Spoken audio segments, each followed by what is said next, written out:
What's going on YouTube? It's your boy Tim. We're going to talk about everything Weiss Schwarz and price points and all these different things, what's coming out, and a little rant at the end.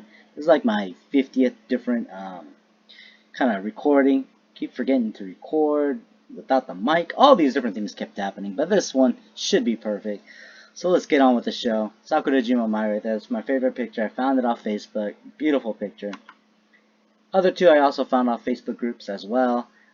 So first things, the value of the Weiss Schwarz card, especially if they're not actually signed, right? How you determine the value is always going to be the waifu tax, meaning that, and the demand, how popular, how many fans they have, people want it. Two is going to be the playability of the card and scarcity print run. You kind of bring all that together, and we'll give you an example. Birdcage Diva, the SSP. That thing is insanely priced. It was $2,000. I think somebody's willing to pay $5,000 for a near mint non-played. And that's the thing, right? A lot of people, when they have these cards, they play with them, and don't try to pass them off if there's light played, because it does. No matter what, you get dull edges, right? Near mint non-played is what I look for. A lot of collectors also look for that, and always remember that Japanese overprinted compared to English editions, because they don't know exactly how much it's going to sell. There's multiple different print runs that come out in the JP version compared to the English version. There's only like maybe at most 2 print runs, and that's it. Now we're going to talk about the value, like price guides, where to look for it. One main thing on this one, I am a business, so when somebody asked me about this, I was like, you know what, I really don't want to say nothing, right? Because as a business, you want the customers to come to you. But as a consumer, you want multiple different areas of where you can pick up the product, right? Some places can be more, some places can be cheaper, and then you pick from those and then you buy. But as a business, you want all the business for yourself. So, taking that into consideration, I was just like, you know what? If you guys want to know, I'll let you guys know how I take a look at things. So, let's go with the price guide. English is going to be JKTCG Ideal 808 and then TCG Player. UUT and TCG Plug for JP. Always remember what's in stock. The last one is cards are only worth amount that somebody is going to pay. Keep in mind, JKTCG and Ideal, they are probably they go up and down on different price points, but Ideal tends to be cheaper than JKTCG. But Ideal tends to sell out faster than JKTCG, but then after a day, they're both sold out. You can't get them anymore. So keep in mind that they do have, some of their prices are better than others, so it goes back and forth. But those are the two sites that I do use just to gauge how expensive a product is. After all that comes to, you go to tcgplayer.com. They just overcharge regardless because they're paying a 10% commission, all these different things. You're just going to get destroyed through tcgplayer.com. You're just going to pay the higher value. Sometimes it's cheaper, so sometimes it's the right price point between the two websites, and then you just pick it up from there. Understand that JKTCG doesn't have a condition meter, so there's not near mint. They don't have any type of categories for that. Ideal and TCG Player do have that. UUT is a cheaper of the JP websites, but I believe they only ship in Japan. TCG Republic is more expensive. I have ordered cards from there, but in general, they are more expensive. So the best price guide is UUT when it comes down to it.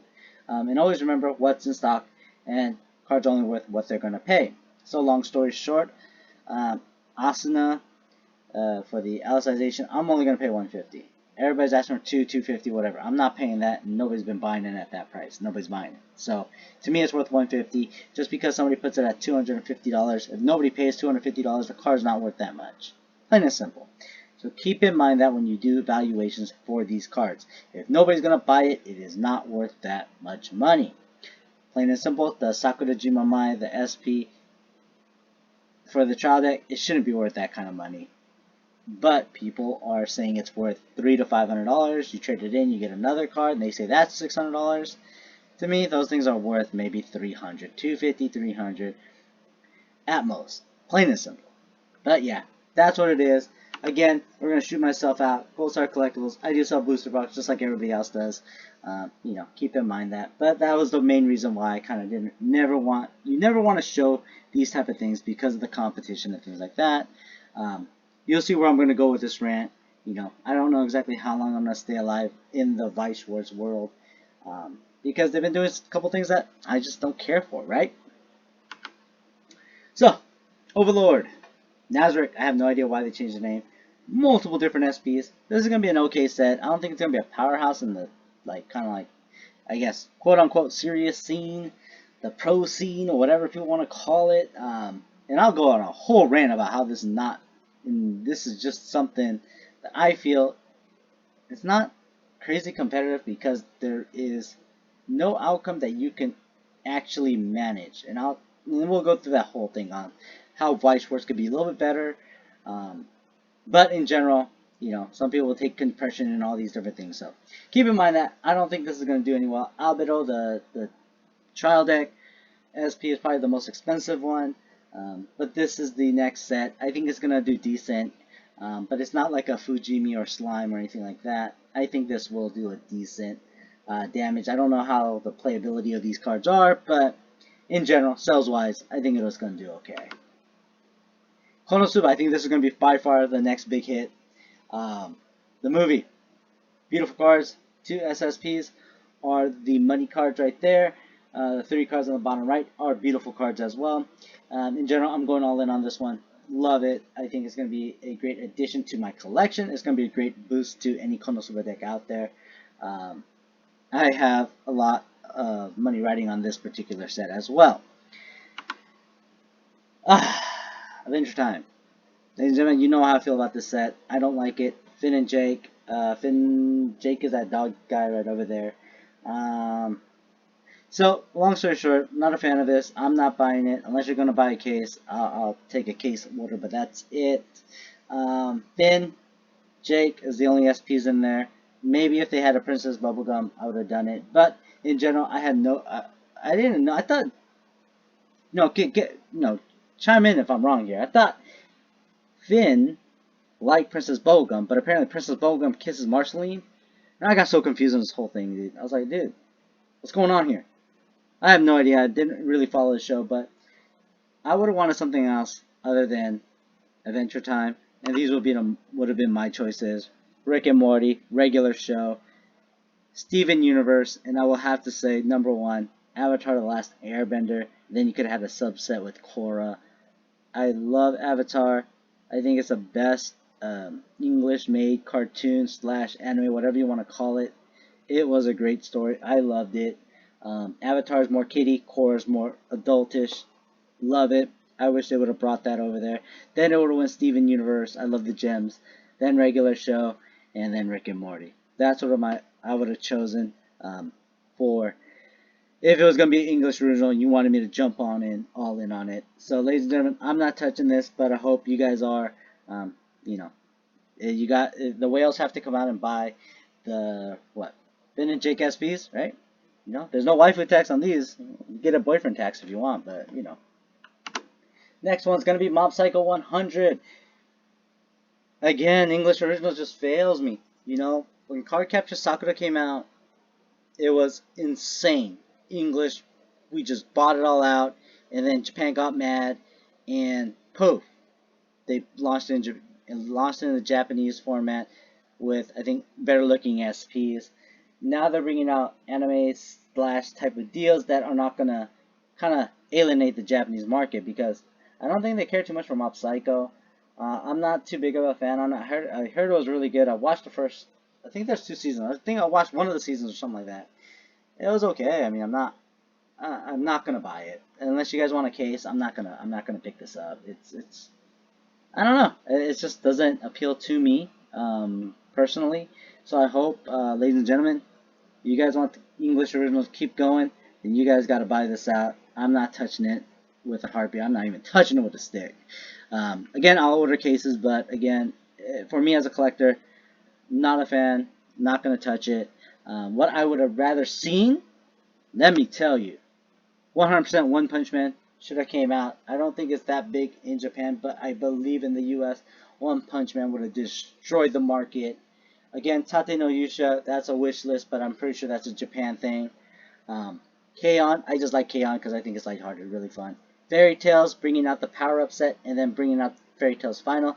Because you guys realize, Fairy Tales very popular here in the United States. Danmachi will be another one. Yakusoku no Neverland.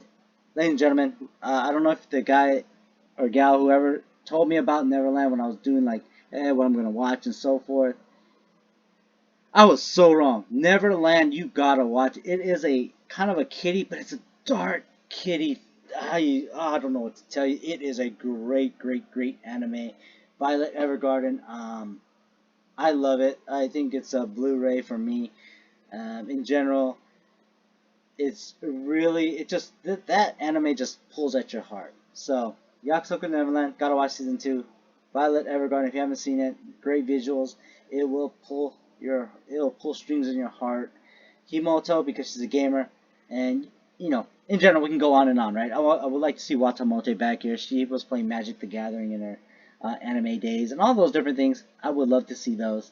But other than that, again, Mob Psycho, if you guys want a case, I'll pick it up. Other than that, not even going to touch this thing. Alright, what's coming out 2021? Fate Grand Order, ReZero, beautiful cards. I think they're going to do okay. The English version, I think it's going to be a little bit stronger of a set, but these cards will do okay. Fate Grand Order probably do a little bit better than ReZero, but ReZero always has a cult following. For some reason, once they sell out of ReZero, it gets popular. The actual booster boxes get sold out, and then, prices go up. But at launch, I think ReZero, Fate Grand Order are going to do okay, but those are going to be the SPs. I'm all in on both of them. I'm going to buy some product and crack them open, so you guys will see some good stuff there. Mash is looking beautiful. Amelia's looking at me again. Then you got Rem and Ram. You got the wonderful pup right there chilling. Alright, Madoka. Don't know why they brought this out. They canceled the video game, and I know they want to bring out the secondary set, so they got to bring out the first one. I get it, but I don't think this is going to do well at all. I will be buying it, but unless people want more of it, I'm probably not going to touch it. I'm not going to buy like pallets or whatever cases with an S. I'll buy one case maybe for myself, but that's it. Date Alive is going to be the next big thing to come to the English market.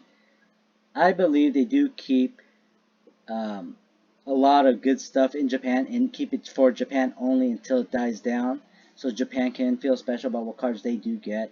I got a feeling that Date Alive will be short printed. I got a feeling that this is going to be a hard hitting set.